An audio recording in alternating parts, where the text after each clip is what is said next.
What is up, guys? I wanted to do a live stream. I know it's been a while since we've done one, and as you can tell by the title of the stream or video, possibly by the time you see this, we're going over some of the most common questions that I get from you guys. Some of these are going to be super common questions. Other of them, some of you guys ask them here and there. And then as we progress on, of course, if you guys have any questions, you can drop them in the chat as well. I got the chat pulled up over here. That way I can see them as they're coming in. Matter of fact, let me make sure that it's up to date here. There we go.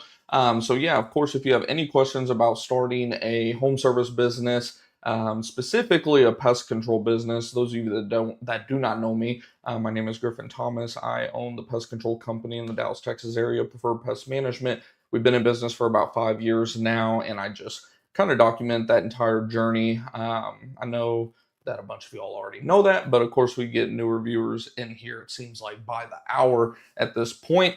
I took this business from 0 to 6 figures in my first year. Finally got to the point this year where we were financially literate enough to finally hire somebody, because there's a lot of stuff that you just don't know as a first-time business owner, and that's really what my channel is for at the end of the day. If you haven't really started a business before, specifically grown a business with employees and things of that nature, just learn from a lot of my mistakes. That way you can save yourself a lot of time and a lot of money and a lot of headaches at the end of the day. So if any of that interests you, go ahead and subscribe. And then, like I said, feel free to drop any questions that you have in the chat down below. But with that, I'll just kind of dive right in to the first question here in terms of like most common questions that I get. And ironically, one of you guys asked this question just 3 hours ago this morning. Shout out to Reels223, asked 3 hours ago on a recent stream that we did last year. He said, "I'm curious, how do you price apartment buildings for pest control that you go to once or twice monthly?" He said, "If you covered this in another video, please let me know the title of it, and keep up the good work." So yeah, I appreciate the comment first and foremost. And the thing when it comes to apartments specifically, and even just commercial pest control, as a matter of fact, there are so many moving variables that go into it. Say with an apartment complex, for example, like he mentioned in this comment, there's many things to consider. Is there going to be rodent boxes? Which, of course, for the most part, there are. But is there going to be rodent boxes? Is there going to be German roach infestations that we're going to be battling, where we're having to come out like every week or two early on? Like I think you mentioned going out there twice a month.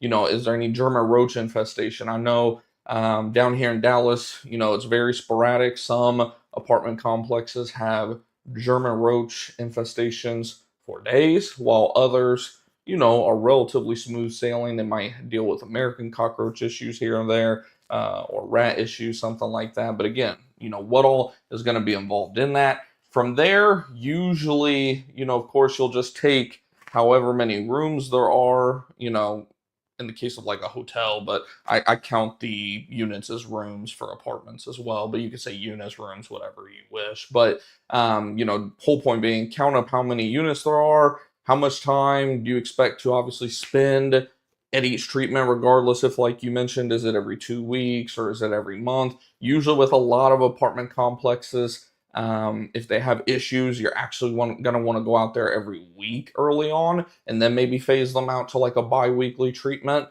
every 2 weeks, that is. And, like I said, just so many moving variables. But in terms of the price, what I like to do is just get real with somebody who, if you either know somebody that is like a property manager, or if you're able to get in touch with one, just like get real with them and be like, hey, if you have no idea on the pricing in your area, just say, hey, how much are you guys paying for your pest control? What does that include? Do they come out weekly? Is it every 2 weeks? Is it every month? Like, what all coverage do you have? That way you can at least have something to go off of. Like me, I was lucky that when I first started my business, my wife was working for a pretty big property management company in the Plano, Texas, and Richardson, Texas area, and they used Terminex. I believe they still do to this day. And I found out that Terminex charges a ridiculously cheap price, something like, if I remember right, like $1 or less per unit per month. And they go out there to the property that my wife was at like every week, because they had again, bad German cockroach issue, because it has a lot of foreign people that, just bring them in, I guess. And they deal with a lot of German cockroach issues just all year round. So they go out there like every week or two and just, play damage control more than anything. But that would be my biggest suggestion overall is like if you have no idea about like commercial pricing or, in this case, apartment pricing in your specific area, just try to get that at least from one or two people by any means necessary. Shoot, even if you got to kind of pretend like, call up a commercial branch or something and, pretend like you have an apartment complex and be like, I'm just calling around a bunch of companies right now. I don't want to schedule an inspection or anything because obviously you don't own apartments more than likely. Uh-oh, apparently we are having an issue with our camera right now. Let's see, I guess we will go to a break really quick while I fix this camera issue. I will be right back.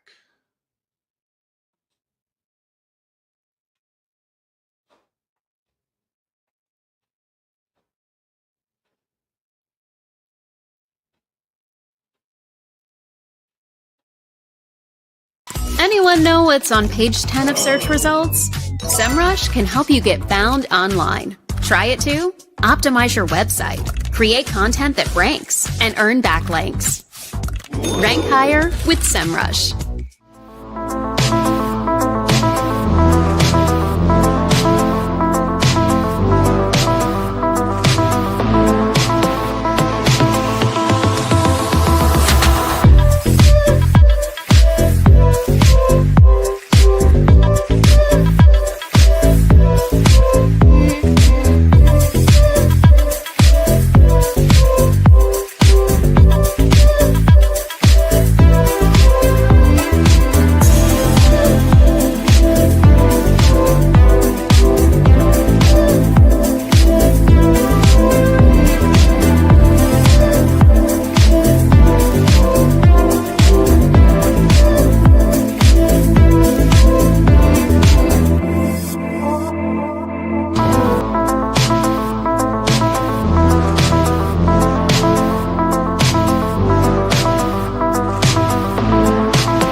Know what's on page 10 of search results? SEMrush can help you get found online. Try it too? Optimize your website, create content that ranks, and earn backlinks.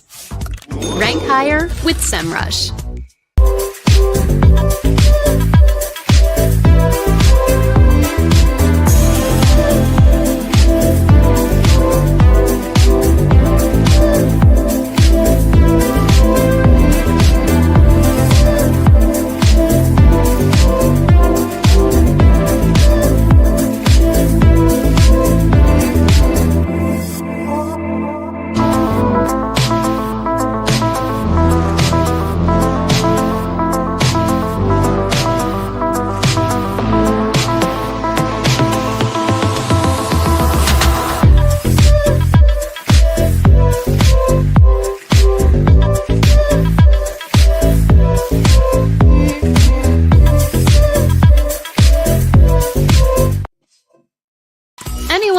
keywords on page 10 of search results? SEMrush can help you get found online. Try it too? Optimize your website, create content that ranks, and earn backlinks.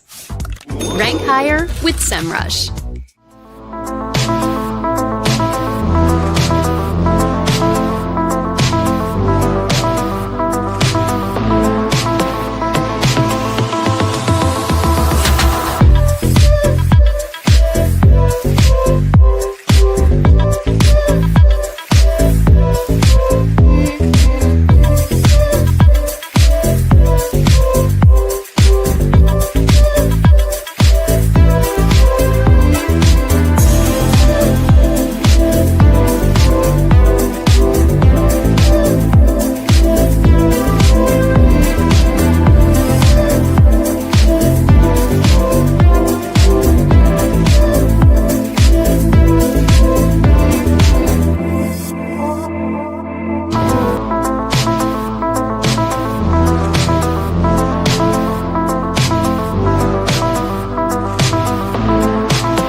All right, we are finally back, I think, hopefully. Shout out to those of y'all that actually stayed. I saw we had like one or two of y'all just drop off right as we were about to get back live. So, yeah, some little technical difficulties there. Thought my camera battery was going to last a lot longer than it did. So, yeah, where were we? We were wrapping up the question about commercial pricing and specifically pricing apartment buildings and things of that nature. Like I said, that's right. I would call them up and just pretend, if nothing else, like you own a commercial property or whatever property you're wanting to get pricing on. Tell them, like, look, I'm not trying to schedule an inspection right now. I'm just trying to gather some general pricing for, my manager or whatever the case may be, or yourself even. And if they can't give you, some ballpark, call the next company. But you want to get at least one or two or even three, ideally, just prices or ballparks, of course, like we said, because chances are you're not going to get a legit price. But if you can at least get a couple ballparks, that at least gives you an idea to go off of. So hopefully that helps answer that question. I'm going to shout out. Let's see who we got in the chat so far. Freddie, how's it going, Freddie? Freddie says, ideally, when is a good time to bring on a part-time, I'm guessing he meant part-time employee. So it depends. I mean, if you're just bringing them on part-time, I'm assuming you're talking about for like busy season, mosquito season, termite season. If that's the case, chances are, depending on your area, like down here in the Dallas, Texas area, busy season is pretty much it's all year round at this point, but pretty much from like late February through about November. So the latest that we want to hire somebody, because of having to go through state trainings and all of that, hoopla, we'd want to hire, pretty much around the beginning of the year. That way we have more than enough time to train them. And then also, if they're not a right fit, that gives you time to get rid of them and get somebody else in, because let's be real, not every single hire that you hire is going to work out. So, you don't want to hire them at the last minute, get them trained, and then have them quit or have them be a donkey, just somebody that's not going to fit in your organization. So if you're talking from like a busy season standpoint, that's what you're hiring them for, which is what I assume. I would say around the beginning of the year is probably the latest that I would do that. Some people will say February. Again, it depends on when your busy season is. Some of y'all that are further up north, you're going to get away with probably being able to hire in like February, maybe even March, depending on how far north you are. But for those of us in the South, I would say probably January is probably ideal. But of course, we're talking about ideal. Like your question says there, ideally, when is the best time? The next best time is as soon as you possibly can, which I'll be diving into this is a whole nother video that I'm going to do in the next probably week, maybe two at the most, about just why it's so important for us as the owners to get out of the truck as quick as humanly possible. Those of you that aren't in our Discord group chat, I don't even know if I mentioned it in Discord yet, but you probably don't know that I actually finally hired a full-time technician myself. He just started, technically he's been working with us since about the end of February, but he started officially, W-2 and everything, all official, I should say, at the beginning of March. And actually, funny enough, it worked out. It's a relative of mine, my cousin that you guys have heard me mention. He has owned his own pest control business in the Midwest for a period of time. He decided that, or him and his wife, that is, decided they wanted to move down here just to, change the scenery, whatever the case may be, better opportunities overall. And he decided he wanted to jump on board with us. So that's been an awesome transition and it is the most, speaking of the word ideal transition for me as the owner possible, because it's somebody that I already know. I know his experience. I know where we've done things very similar. I know where, for the most part, where we've done things maybe not so similar that, that I can be like, hey, this is how I got to do this. And there's just a lot of stuff. I got plenty of video topics that I can start publishing like rapid fire for you guys as I continue to develop into, I guess, a leader or whatever you want to refer to that position as the owner, hiring technicians and things of that nature. And hopefully the goal is for his role to be a lot larger as the years go on as well. But yeah, of course, that is the most ideal way to hire. He's technically not my first technician. You guys know I hired a technician, about a year and a half ago now. And that one didn't work out either, which was a blessing in disguise because we had a huge financial hit that would have made it where we'd had to lay him off anyways. It was just a blessing in disguise that didn't work out because we weren't quite ready to hire. We were probably ready to hire part-time, like you were mentioning here, Freddie. But that just did not work out. It blew up in our face, and it worked out for everybody in the end. It was a blessing in disguise that it didn't work out. But it's funny that you asked that question because, like I said, we just went through this entire process, and like I said, I know I'm going to have a ton of content coming out over the coming weeks, months, and even years as I continue to hire more and more employees. The plan going forward is to continue to obviously fill up routes, hire more technicians. Once we get up to a handful of technicians, start to pull my first technician, my cousin, out, so to speak, out a little bit of the field. He'll still be in the field a little bit, kind of be like what I am right now. As I continue, this journey of just growing this business, he'll kind of be like my main number two, so to speak, and it'll just develop from there. And we're also adding weed and fertilizer to our business as well this year, which we've been working like madmen getting that going. So a lot of things going on. Like I told you guys at the beginning of the year, like this is the year where we're doing things. We're getting the ball rolling. Like I mentioned in a post earlier this week, it was a picture that popped up on my phone as a memory where it showed the pool that we had at our previous home. It was just a reminder of this is what we did this for. We sacrificed in terms of downsizing our lifestyle by thousands of dollars a month because we overshot it in the first place. If you didn't see that post, go check it out after this stream. I pretty much dumped my heart into it a little bit because, like I said, it was just humbling just to look back on that and be like, that was a mistake. But again, like everything, it was for the better because it developed me as a business owner. And, we're better now for it. I always say, in my opinion, which this is a whole nother subtopic. I'll get to the questions again here in a second. And by the way, if you have any, I see we got a few of you all tuning in. Feel free to drop any questions you have in the chat. It doesn't even have to be pest control business related, any type of home service business. Feel free to drop it there in the chat. But a little sub point of what I was just talking about there, like from my experience as a business owner, I've learned so much more from the failures, even like little failures, because like a little failure to me at this point in the game is like, for example, even just today, a learning experience for me. I learned that, okay, it's probably time for me to start having commercial accounts that don't pay with a credit or debit card, just have them mail their checks to our office. Because what I have been doing, because I've been a one man show until this year, outside of, like we said, that brief little like 3 week period we had a technician, for the longest has been just me. So I would collect payment when I'm there doing the service, get the check, get the cash, whatever the case may be, if they weren't paying with a card.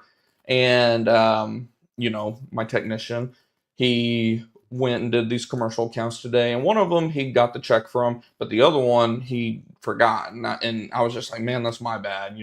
I did have it in the notes, but I was like, at the end of the day, like, I'm not going to have technicians long term collecting payments like that. So that, it's not necessarily a failure. To me, it was those operational failure, like an error, operational error, if that makes sense. Because what ended up happening was, and thankfully the technician lived super close to where this client was. It was no problem for him to go back and get it. But again, think about it in the terms of money, time, money from the aspect of time, fuel, so on, for your technician having to go back to collect that payment, or you going back to collect that payment, whatever the case may be. So like I said, that's just one tiny, tiny, tiny little aspect of just, an example of how your failures can definitely just continue to improve you as a business owner. And I think that's in life too, not just in business. Let me get some more questions pulled up here. Speaking of which, a question we just had 21 hours ago.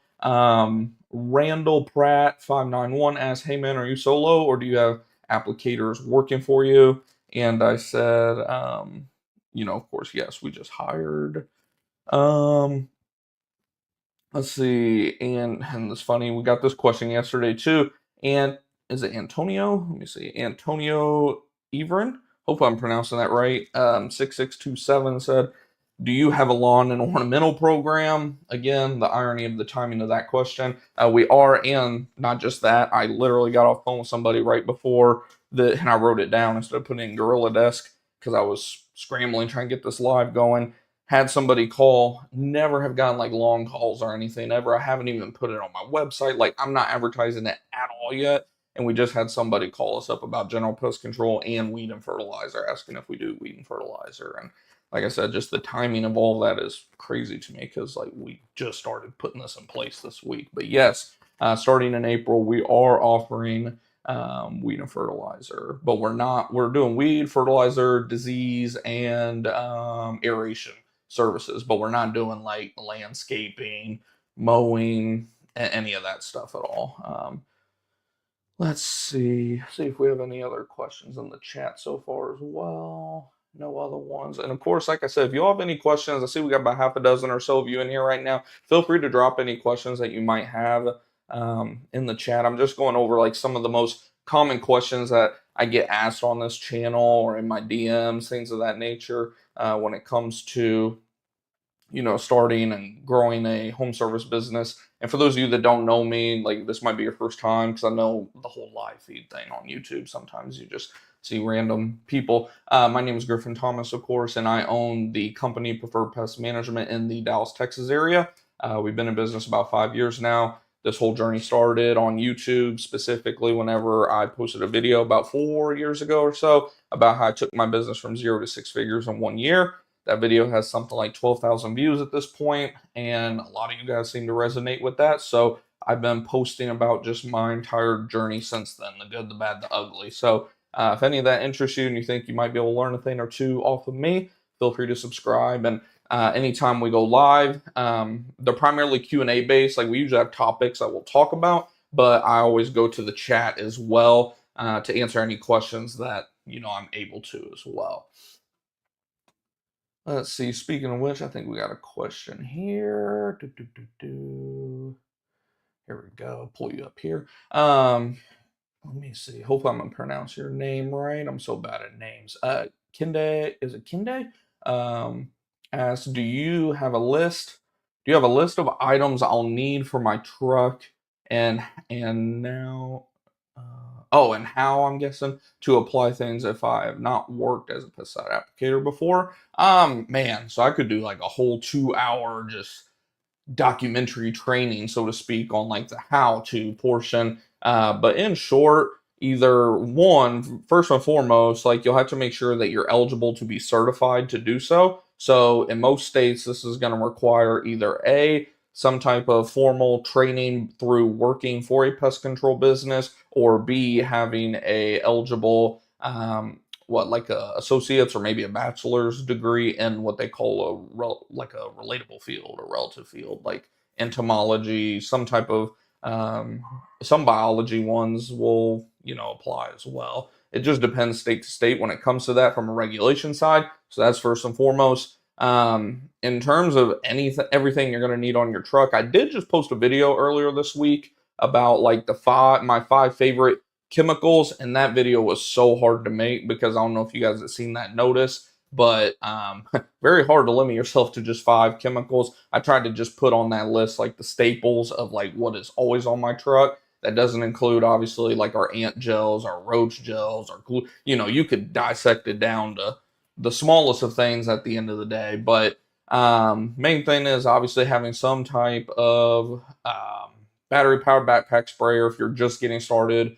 Depending on the money situation, you might, be starting with like a couple 5 gallon water jugs. If you're not going to buy a big expensive rig, you might start with a couple 5 gallon jugs like I did, a battery powered backpack sprayer, a BNG or something equivalent to that. And then your chemical that you need. That's all that you really need to get started, and then you can always scale up from there. Matter of fact, there's a big discussion going on amongst pest control business owners right now about just not even putting rigs in trucks anymore, unless if it is for termite work specifically. Obviously, for termite work, you need a rig. But I know there's a couple of pretty big companies in my area. And when I say big, I'm talking like small to medium size. We're talking half a dozen to a couple dozen technicians, a couple million to maybe $10+ million a year operations where they don't have rigs in their trucks anymore. I know one, as a matter of fact, they have their technicians fill, which some of you all in Discord from yesterday's chat who got feisty about this topic are going to love this. A bigger company in my area has their technicians fill up at their customers' homes, like every time, religiously. Not gonna throw them under the bus or anything, but that's just crazy to me. That's something that I would never do. I would at least give them some 5 gallon jugs, something. Oops, got a call coming in. That is a scam call, anyways. It looks like. But yeah, me personally, how I did it, like I mentioned a second ago, started out with a couple 5 gallon jugs, started out with my backpack sprayer, started out with my BNG. And then, of course, like I said, I mean, we could dive into every little nuance about granular baits and gel baits, glue boards, the full 9 yards. But that's like the bare minimum that you're going to need to get started. So hopefully that helps answer that question. And Freddie also said, how's the Maverick treating you? I'm conflicted between a Frontier and Ridgeline. I would not do the Ridgeline personally, especially for the price. Personally, and that's funny because a lot of y'all know, which I'm sure Freddie knows too, our other truck is a Frontier. So so the one that we had for 2 or 3 years now is a 2020 or 2019 Nissan Frontier SV. And then we still have that one. That's the one that my technician is driving for now. Eventually, we are going to get rid of that and get another Maverick. Just a little sneak peek to answer your question. Don't know why my dogs are going crazy. And then in terms of the Maverick, I got virtually no complaints right now. If I were to nitpick and complain on it, I would complain about the fact that the bed is so small. I don't like the fact that the bed's not even 5 foot. I'm not even going to pretend. And now don't get me wrong, there is aspects to it that I like. Like, for example, I can put something at the back or the front, I guess, so to speak, the beginning of the bed. I can put something all the way up against the front of the bed in the center, and I don't have to like get into the bed to get it, if that makes sense. Those of you that have like bigger trucks probably know what I'm saying. Like, sometimes it's a pain in the butt when you have like a 6 foot, 8 foot bed to grab anything. Where the Maverick, I can reach virtually anything from almost anywhere. So it does have some little advantages from that standpoint, especially when you're going the 5 gallon jug route, which I'm back to doing in the Maverick when I'm out in the field. Because I don't have a rig in there right now. So sometimes those 5 gallon jugs will slide around a little bit on me. But overall, I got no complaints about it. I've been averaging 36 miles a gallon, which, I mean, my gosh, for a truck of any kind, which I joke around with some people. I'm like, is it really a truck, though? It's kind of a SUV almost with a bed at this point. But no, I mean, it's awesome. Especially living where I live, I've already noticed my amount of gas that I'm using has dropped exponentially. Just to put in perspective, my Nissan, at about $2.60 a gallon, takes about $45 to fill up, sometimes even 50, but right around $45, $50 to fill up. I was filling it up roughly once, if not twice a week. So, somewhere around 70 to $100 a week, we'll call it. And that's with gas only at 2.59 a gallon, not 3, not 4, not 5 like we had a year or two ago. Where my Ford Maverick, the 2025 XL hybrid version we got, that bad boy, when I fill it up, it only costs about $30 or just under $30. And it lasts for like a week or two almost, depending on just how much I'm driving, where all I'm going, all those variables, right? So, huge difference, obviously. So long term, that's probably going to be like our fleet vehicle. Now, obviously, in terms of the weed and fertilizer side, you're not going to get away with using that like long term in terms of, when you start talking about using 200-gallon tanks and things like that. Like eventually, we'll probably have at least one, two, etc. as we continue to grow. Larger trucks that can handle that type of load. But in terms of pest control, absolutely love the Maverick. My only regret is not switching to it earlier. Let's see how or not how. Let me see. He said, "Do you use AI phone answering services? Which one's best?" Not necessarily like full automated answering service, if that makes sense, because I think that's kind of what you were asking. But we use OpenPhone, which if you want to try them out, of course, they've hooked you guys up with an affiliate, like a discount or whatever the case may be, down in the description box. All helpful links for you guys in terms of deals and stuff like that will always be in the description box. But we use OpenPhone, and we do have stuff set up in there where, like, after this hour of the day, it'll auto reject the call, but it'll also send a follow up text immediately. And then if it's a Google ad call, we even have like separate if then text messages for stuff like that. I think I hit my mic, so I apologize if I just like smacked your eardrums. But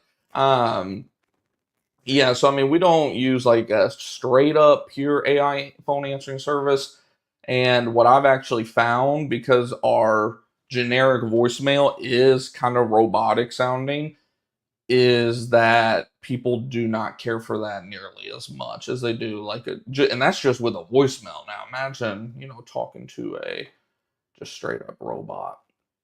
When it comes to naming my business, should I call it more of the name of the city or state?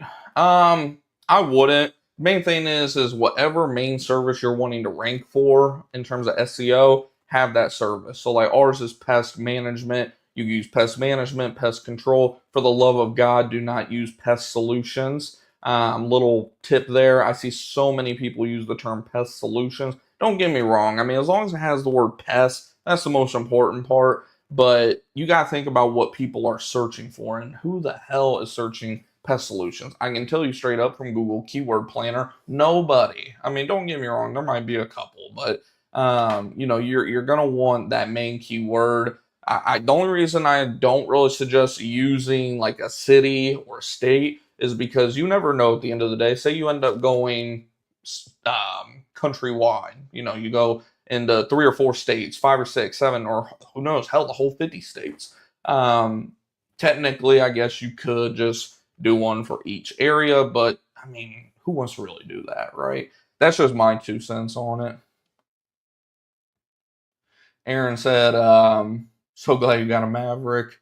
I used a Maverick at my property management job, which I use for pest control. Oh, there you go. Yeah, yeah. No, I mean, I'm seeing so many home service businesses switch to the Maverick. I mean, even like utility companies now. I see one of the big gas companies out here was it Atmos, I believe Atmos Energy. They've switched like their entire fleet over to it. But yeah, yeah, and that's another one. Toyota Tacoma. Those aren't bad. I will say they're very, very, very overpriced. But, in terms of like if I had my like 1 through 3, I guess, like top three of what I would want, it would go Ford Maverick, Nissan Frontier, probably Toyota Tacoma after that. I might even switch to Toyota Tacoma for, dare I say, my forbidden Chevy Colorado that I promised I will never own again after what happened to me with mine. But or maybe even a Ford Ranger. Ford Rangers aren't that bad either. But yeah, Toyota Tacoma, it's up there though. It's definitely in that top three, top five category of a pest control truck. I'm struggling with pricing mice. Do you always put them on a monthly plan until mice are so matter of fact, so mice and rats are obviously different, right? And we deal with mostly rats down here. So when it comes, so take with what I'm about to say with that little bit of a grain of salt because we know they're very different. Um, with rats, what we'll usually do is we'll set the initial service up. This is assuming they're not doing exclusion service, right? This is assuming it's like a baiting program, baiting and trapping. What we'll do is we'll set up the initial service and then we'll follow up after a week. And depending on the activity at that 1 week, either we'll do another week or we'll stretch it out to 2 weeks. And then from there, we just start slowly phasing it out. And either like you said, until they're gone, they might decide to cancel at that point. Or B, if they want to keep it up on like a every 2 month, every 3 month maintenance plan, then we can do that as well. So if you have a truck, do you still need a storage shed, or you can keep things in the truck as long as they are locked up? The main thing is having the storage container, or whatever the case may be, having it locked up where it's not accessible. Those storage totes, for example, from like Sam's Club and stuff like that, Costco. Those even can technically work. The only issue with it is you're gonna have to get like padlocks and like put them 2 to 4 of them around, make it where like no one can get in it. I mean, obviously somebody could break in if they wanted in bad enough, but that's more so if you're like ordering chemical on demand. Now, obviously, if you're ordering bigger bulks of chemical, then obviously you still need some type of storage for that. But let's see. When you're done, can we ask some questions? Yeah, yeah, no, you all can always ask questions. Mitchell. Let's see. I used same day AI for a few weeks as a demo for after hours. My overall feedback was 50-50. Some clients thought it was cool and others nah. Yeah. Yeah, and that's the thing overall is you got to think there's an entire generation still of people that are probably over the age of I would say 40, 35, 40, who they grew up without or probably not even 40. I'd say 50 or older who they grew up with virtually no technology at all. And then I would say from about 35 or older 35, 40 or older, didn't grow up with technology, but started to live like as a teenager and adult with technology. And now you're starting to get people who are like right around that 35, 30 or younger who they are all growing up with it. I would say more so 25 or under probably, but because I know even me at my age, I'm almost 28 years old. I mean, there's a lot of stuff that I'm like, dude, if this was around when I was in school, shit, 4.0 GPA, but and that's just one aspect, right? So it's a constant tightrope in terms of trying to. You're never gonna please everybody, but the main thing is you want to please the majority, right? Because obviously if you're not pleasing the majority, then you're not gonna really make a big mark on the marketplace. So things to consider. But I'm going to, because my throat is super dry, I'm recovering from a throat sickness, whatever. But I'm going to take a quick drink break and continue to drop your questions down there in the chat. This break, I promise, will not be as long as the last one because my camera is doing just fine. I'll be back probably within like the next 2 minutes or less. So feel free to drop your questions down below and I will be right back. Anyone know what's on page 10 of search results? SEMrush can help you get found online. Try it too? Optimize your website, create content that ranks, and earn backlinks. Rank higher with SEMrush.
All right, we are back. Like I said, quick little break there. Didn't realize that's why my dogs are freaking out because we have roofers on the roof because we had crazy storms blow through about a week ago.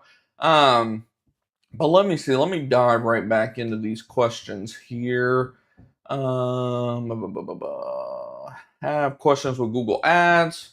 Want to have my ad in Google Map Pack. You just add a extra. Oh, extension. Yeah, I see your follow up down there. Extension. Let's see. With Google Ads, I want to have my. So yeah, as far as I know, I feel like we might have addressed this a little bit in that stream from a few weeks ago. But in terms of the whole extension thing that you're referring to, I believe you're exactly right. If you're saying what I think you're saying, the only place that I've been able to find it at this point is in the extension, and even that Google only shows it when they choose to, if that makes sense. So you create like a search ad. At least this is how I've done it. You would create a search ad, and of course, you'd have your headlines and everything. And then where you have your assets, what you would do is you would pause all the assets outside of the location asset that you want Google to show, if that makes sense. So I don't know why they messed with it. I got a sneaky feeling it's because they now put Google local service ads in the map pack. Because even doing what I'm talking about doing, it's just an extension, like you said. It's not showing up necessarily, at least from what I can tell, in the map pack. Now, I could be wrong, and it could be in the map pack too, but I know it's an extension, it's an asset within the Google ad. So if you want just to really hyper focus on that, I would create another ad group underneath all your campaigns and title it like location asset only or something like that. And then pause all your other assets. And then all you're going to have is your headlines. Matter of fact, you might even, no, I think you still have to leave the headlines unpaused. But I think hopefully you kind of get what I'm saying. It's hard to explain without like doing some type of in-depth tutorial, but hopefully that kind of makes sense. Let's see.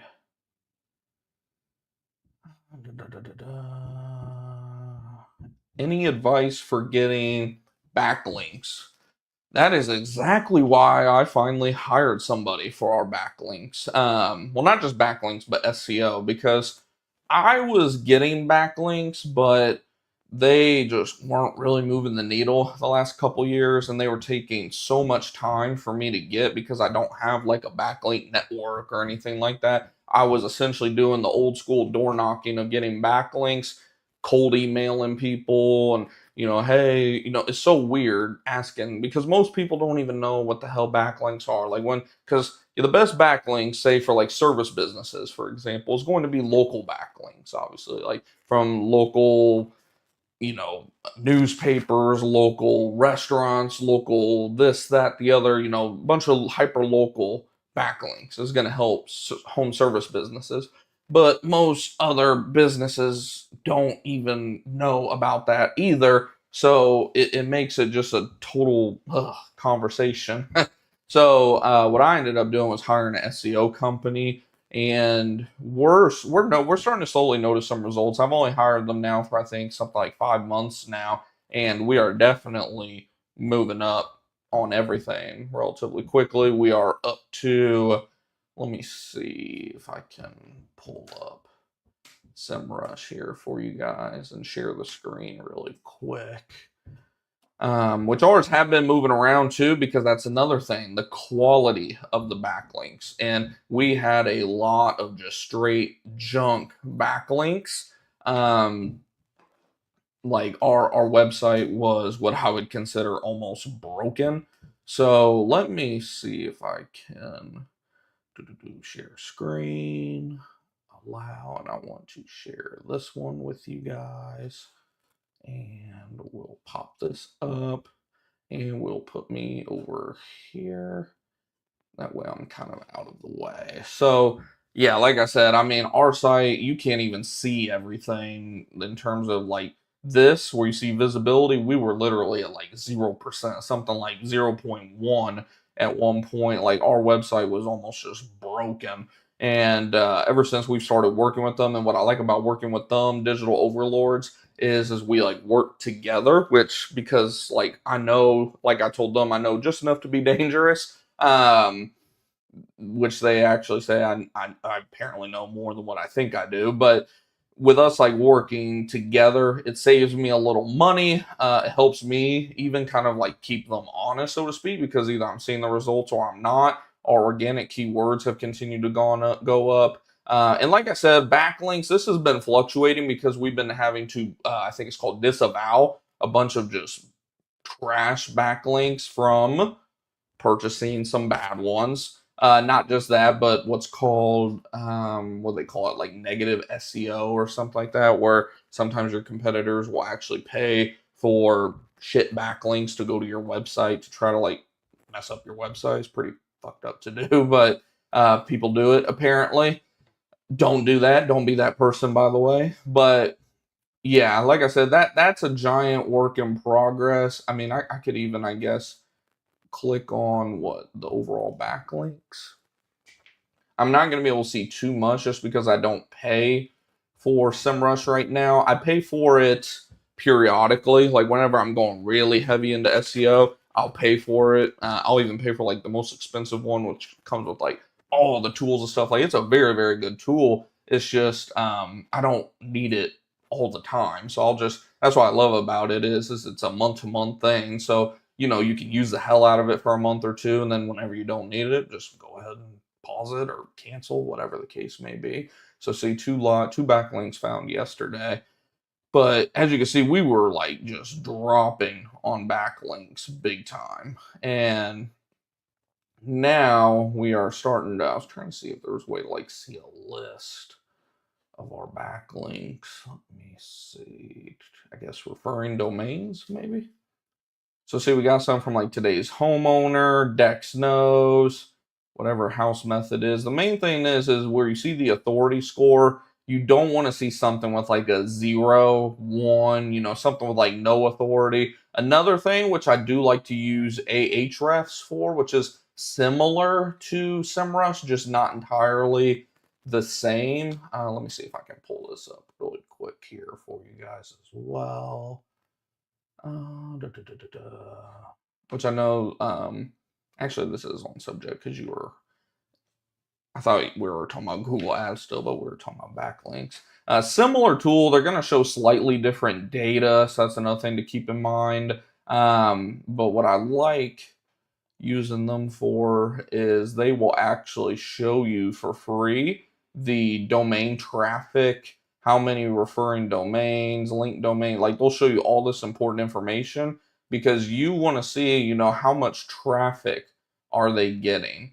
Like this one right here, this is probably a toxic backlink that I would expect will probably be disavowed. And now look at that. Look how they manipulated their domain rating. That's why domain rating is not everything. That's why I said, like, main thing is you just want it to be above like a 2. I don't know why I was looking over here. The main thing is you want it to be looking, in terms of that score, at least like a 2 to 5 or higher. Because the domain rating, it can easily be manipulated. The main thing you're going to want to see is there at least some type of domain rating? And then what is their organic, traffic month to month? Now, to be fair to this one, they do have some traffic, but look at how many, what? No, that's the link domains. Apparently I'm missing something. But my whole point is like don't just focus on that because like by by using just domain rating alone, you would think, oh, this is up there with like BBB because it's in the 80s, right? Here's another one that'll probably be disavowed. Increase backlink building. Like I don't know what that is. And look at that, no domain traffic. So that's what I like using Ahrefs for, is just going through here and just seeing like all these BS ones, because as soon as you get all these disavowed and everything, which we're supposedly going to be working on this month, it's going to shoot the website up in terms of its authority and stuff, because you don't have a bunch of those suspicious just BS link farms at the end of the day. Let's see. What's your average monthly pest control clients and how many leads do you average per month from your Google business profile? So, from the Google business profiles alone, I would say on a slow month, very, very slow month, like 15 to 25. And then on a, normal, what I would consider busier month, I would say at the minimum about 35 to 50, the maximum, pushing 80 to 100 across the two profiles. That probably also does include a little bit of website traffic, but to be fair, like I said, it was only about this last month or two that we've actually started getting any type of legit website traffic as well organically. So that's something to keep in mind too. So some of that website will also come from the Google Business Profile. I'd have to dive into like the CallRail analytics to see, which are specifically attributed to the Google Business Profile. But it's definitely, if I were to put like an average on it, I would say 25 to 60, in that range, month to month. What's your average month? Are you talking about like that we charge them monthly because we do like monthly and yearly billing? If you're talking about like just general pest control, we usually charge, I would say on average about 45 a month now is what we're at. So like 135 a quarter.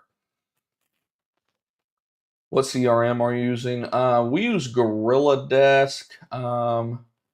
Let's see. I want to make sure that I'm not going to. Yeah, I can't pull it up because I got too much information exposed right now. But we use GorillaDesk, which if you want to check them out, there's a link in the description box. It's primarily for like home service business owners, like especially ones that are going to people's homes, home service business owners, pest control, plumbing, electricians, lawn care, stuff of that nature. And we integrate it with a couple other things as well. Just putting it out there. I'm using Thrive. That's right. I remember you mentioning Thrive. That's good to know. Let's see. How's it going, Robert Bradley? Are you a first time viewer? Because I don't recall seeing the puppet dog. Would you buy Would you buy out a pest control business without knowing how many customers the business has, solely for the names? Potential? No, no. One, I'm very numbers oriented, just personally. Um, I tend to give highly conservative valuations in the first place, and that's with the data. That's not even without knowing how many customers. Yeah, yeah, no, I gotta know a lot more. Like I need to know, what's their average churn rate? Churn meaning, of course, how many customers are coming in versus how many customers are exiting every month, or at least every year, if nothing else, but ideally every month. I want to know, how many, speaking of churn, just how many leads are coming in per month, because are we going to actually factor in that their, say, Google business profile and website and things of that nature are those assets of the business? Because that's something not enough people think about, which I'm actually a little bit more liberal on. Like I constantly refer to like websites and everything as digital assets for a business, because it is a digital asset. As long as you keep up on it, that digital asset will continue to print money for your business in form of leads every single month and every single year. But like I said, there's just so much that goes into it. How much debt does the company have? Are you taking on other assets? There's yeah, there's no way that I would do it with just that little amount of information. But that's just me. Depending, everything has a price, right? So I mean, are they just? I mean, you said buy it out, so of course they're not just giving it to you. But is it like for next to nothing? Because if so, it's like, if you got a little bit of money to roll the dice with, then it's better than going to a casino at the end of the day. But more than likely, no, based on what I know. Let's see. I have an SEO question. Also live in a county population of 150,000, but 40, 50 miles from me, I have 2 to 3 counties of about 500,000 to 1 million. Do you recommend service area pages?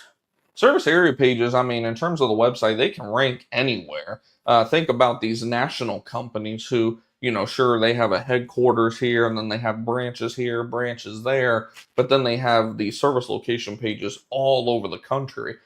So yeah, absolutely. You can definitely, create those and rank in those areas. Um, Now, you're probably going to be playing a game similar to what we're playing, where you're going to have a lot of pages and you're going to have a lot of content over the years that you're going to have to continue to publish on like an every day, every other day basis to build a bunch of authority in that area. But yeah, absolutely. Does Ahrefs? Yeah, yeah, that version that I have pulled up right here, as a matter of fact, let me get it pulled back up.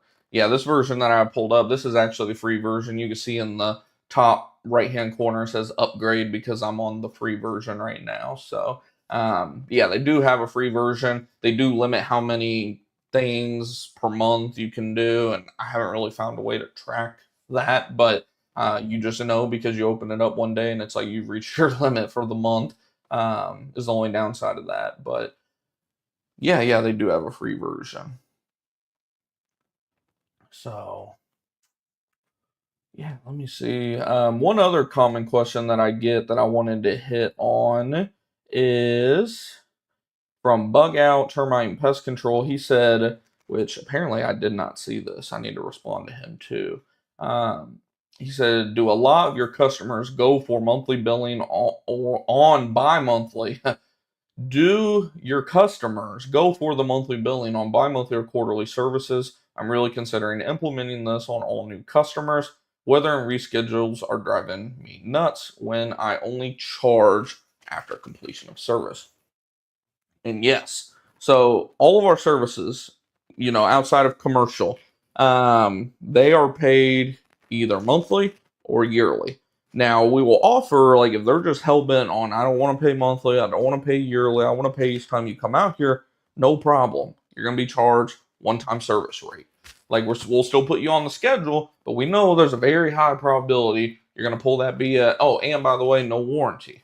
There's no warranty at all going that route. So we try to steer them away from that as much as possible.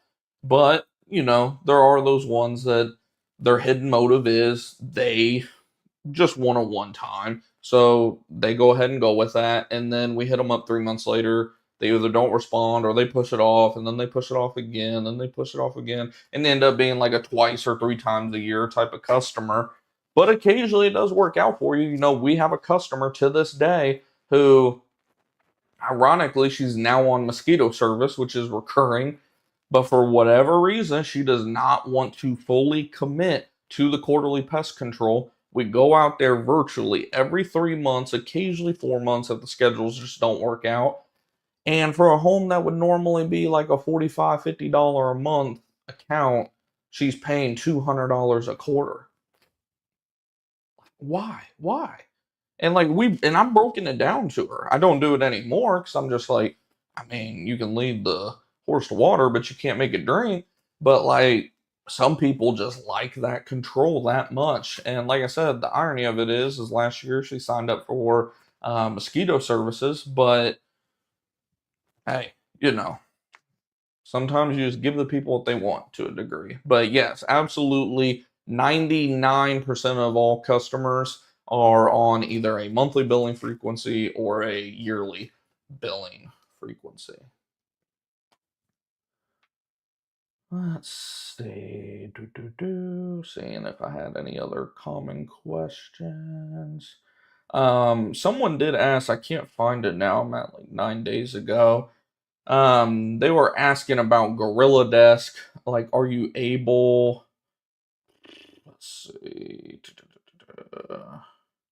I was trying to find the exact question, but they were wording the question about GorillaDesk something about like, you know, the route optimizer. Like, does the route optimizer include drive time, or is it just gonna like stack the jobs, if that makes sense? And yeah, so they have like a little button in there where you can literally select, you know, include drive time. And of course it's not going to be 100% because it's doing it, as far as I know, based off of just like the current traffic. So obviously if you're in a highly traffic busy area like Dallas, like me, some of your morning drives or late afternoon drives are going to be a little bit off depending on the traffic, obviously. But it does have that option in there where you can include drive time. And then if you know, like, hey, this is probably going to be like 5, 15, maybe an hour longer, you can move it around from there as well. But it's a very good tool to at least kind of get that schedule preset, versus just like if it preset it and just stacked them all with no drive time.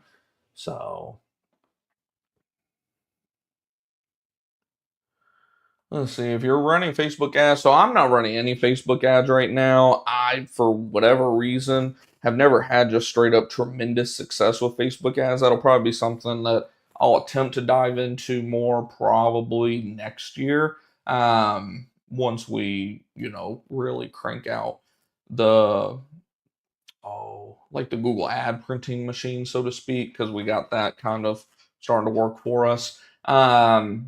But in terms of just ads in general, straight to your CRM, yeah. So I use Zapier, and what'll happen is as soon as somebody calls us, submit a form from our landing page, whatever the case may be, it automatically gets entered into our CRM as a lead from there, and my notifications go off like crazy too on top of that.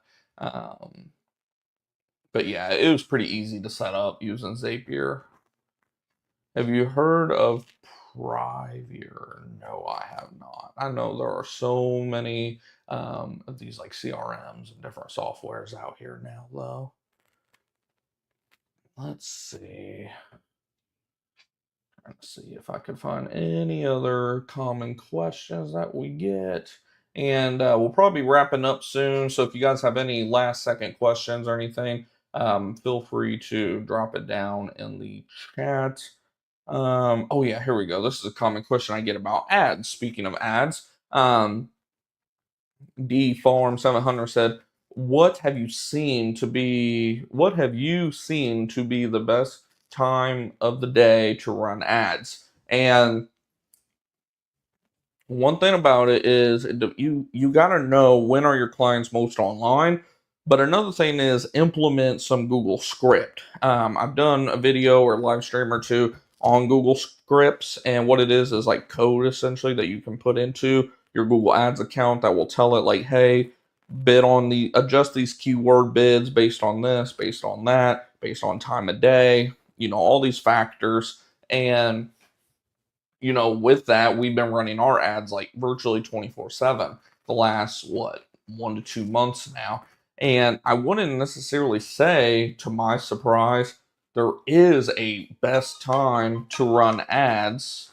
Oh, another one coming in. A best time to run ads because I mean, we've had ads come in, Sunday night before the start of the week. We've had leads come in from the ads first thing in the morning, as early as like 3 to 5 a.m.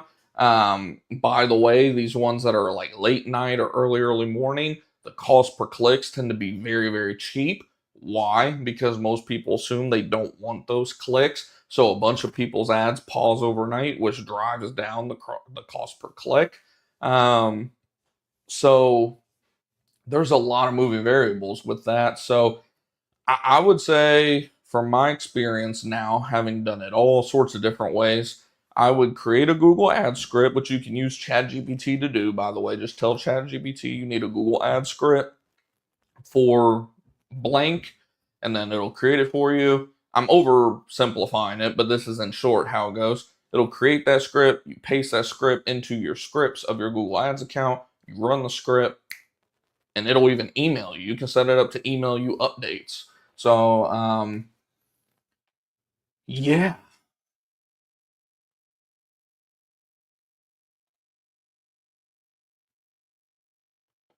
Let's see. Have you heard of Oh, yeah, I already answered that. Let's see. It's gave up on GorillaDesk, switching over to field routes. Yeah. Let me know about field routes because I never really heard much good about it. Some people, there's a couple that swear by it, but yeah, from what I recall of it, I didn't care for it. But let's see, it's Yelp, the relentless. Oh yeah, Yelp. Oh, you're talking about Priver? Okay. Let's see, if you use Zapier, can it send notifications to your phone? Yeah, so all that Zapier does is it's essentially connecting different softwares without you having to like manually put in a bunch of code, if that makes sense. So you can set something up. I mean, for example, I have practically fully automated our blogging at this point. Like, I have a Google Sheet that updates with blog articles, like titles.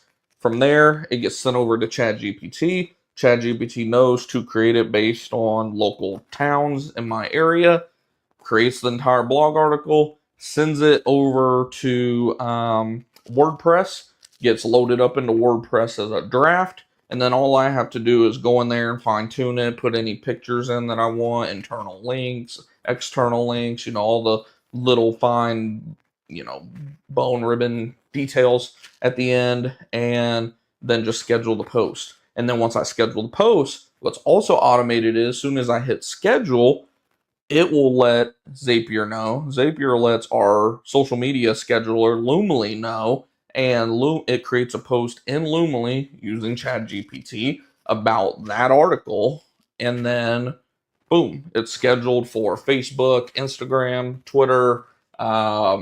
Oh my gosh, what else? Our Google Business Profile, like 4 or 5, maybe even more different social media platforms. So yeah, in short, to answer your original question about like if you use Zapier, can it send you a notification on your phone when you get a lead? Yes, because the way you would set that up is you want to make sure your CRM is on Zapier as a supported software. And then you select a trigger event as whenever a phone call is completed, a form is submitted, whatever the case may be that you want to be notified for. Um, you would hit that trigger, and then you would connect, like, say, your Gmail or something like that to this. So what it would do is it would say, when this happens, send a notification to my Gmail, or whatever you use, and it'll literally email you a notification saying that that lead came in. Now you can use CallRail as well, CallRail can get a little more complicated and expensive, but it does have a lot of good features too. Let's see. Do you also recommend manual CPC? Absolutely. Yeah. I do manual CPC bidding until you get to a point where your campaigns are producing, I would say 20 to 30 at the minimum leads per month, like conversions leads per month. At that point, you could probably go towards a bidding strategy of what is it, like target CPA, target cost per acquisition.